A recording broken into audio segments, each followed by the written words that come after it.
like the counterfeit. People that done came before them. Well, baby, let's get married. And only been knowing you a few days. But you got folks out here. I have folks like that in the church. Women have come to me, old chorus that we had. And she said, Prophet, this brother crazy. I said, what do you mean? And she came to me, sister, well, I'm not going to mention her name. She said, now, he only been here 2 Sundays and he talking about marriage. You know he fake. I said, well, I ain't going to be talking about nobody, but the thing is, you know, you ought to know. You know what I'm saying? You know, I said, you ought to know. But you know how folks run game. I said, it's even in the church. I didn't put the brother down. I said, but it's even in the church. So you got to be careful who you're dealing with. Yeah. But the decoy comes before the real thing many times. But see, he ended up with the decoy. Because the decoy, see, the real thing ain't going to want to know where your weaknesses is and use them against you. See, the real thing is going to hold you up. You know what I'm saying? When you get somebody and they are God and they been from God to you, they going to hold your arms up. They going to love you. They going to protect you. Behind your back, they going to speak well of you. Because they love you. See, before you're married in the natural, you're married in the spirit first. Come on. You're married in the spirit first. If God sent you a mate, if God sent you a mate, and things like that, and you only been knowing that mate a couple weeks, and God ordained for that person to be your husband or your wife, you already married in the spirit first. You just got to get the manifestation of the marriage in the natural now. Come on, my man. You're already married in the spirit first. If that's the mate God gave you. You can tell if you're married in the spirit because y'all gonna flow. Like peanut butter and jelly. Ice cream and cake. Y'all gonna have a flow. Ice cream and cake. Yeah. When you find your soul mate, yeah. When you find the divine mate that God got for you, you know y'all gonna flow. I ain't talking about somebody who God ain't got for you. They can be nice and they can be skilled and pretty and anointed and all that, but because that ain't the one God got for you, but the one that God got for you, baby, you gonna flow. You gonna flow like ice cream and cake, peaches and cream, pancakes and syrup. You gonna flow. Yeah, it sounds funny, but you gonna flow. You just gonna have a flow. Y'all gonna flow together well. You know what I'm saying? Y'all gonna flow. Oh yeah. Y'all gonna flow. You got to experience this. And not only y'all gonna flow, you got 2 people. See, a lot of people talk this stuff, 2 becoming one when they get married. You got people that'll never become one.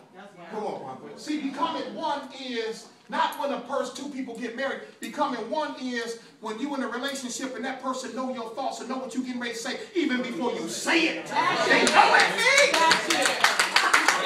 They know it.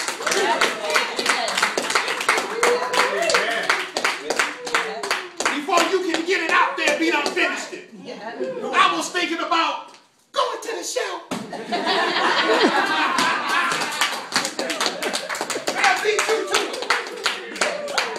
it. Amen. You know, that's a beautiful thing. Yes, it is. When somebody know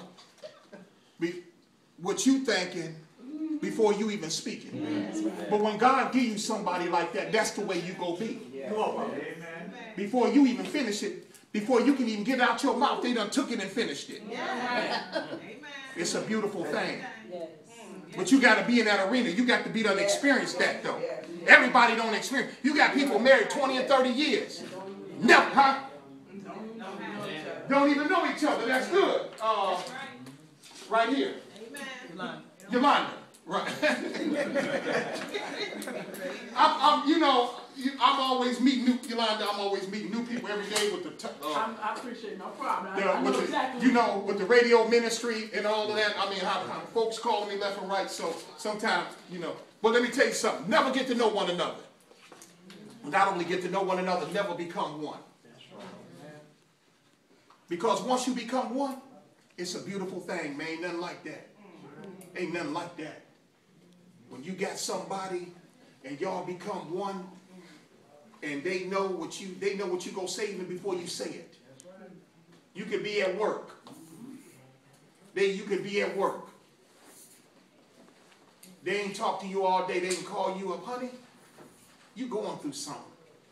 The Lord just was showing me, I feel it. You just going through something. They'll know when you're hurting. They'll know when you're in pain. They just know it. And they feel good when you got a mate or somebody like that that's so close to you in the spirit like that. That's a beautiful thing right there. Because they get that revelation from guess who? God. God, not the devil. That's right. God. God. That's a beautiful thing, yeah,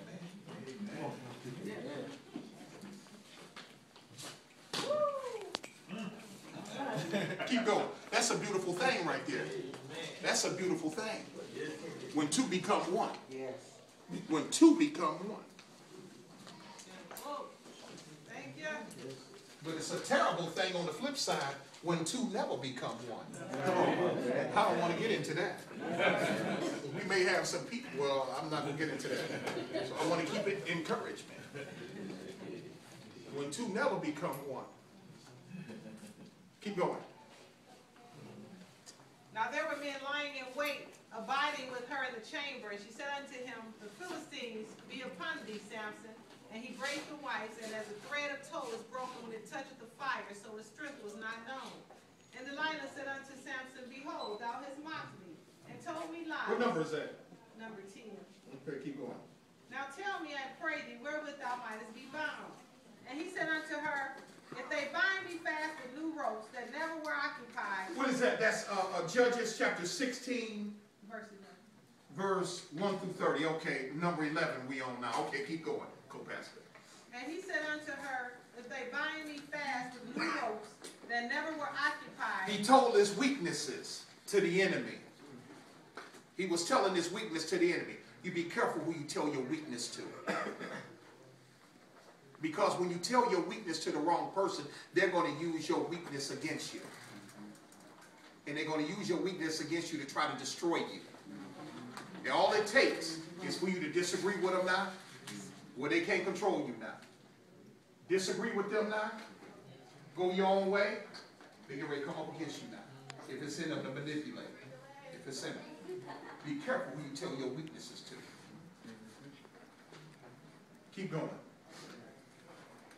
And he said,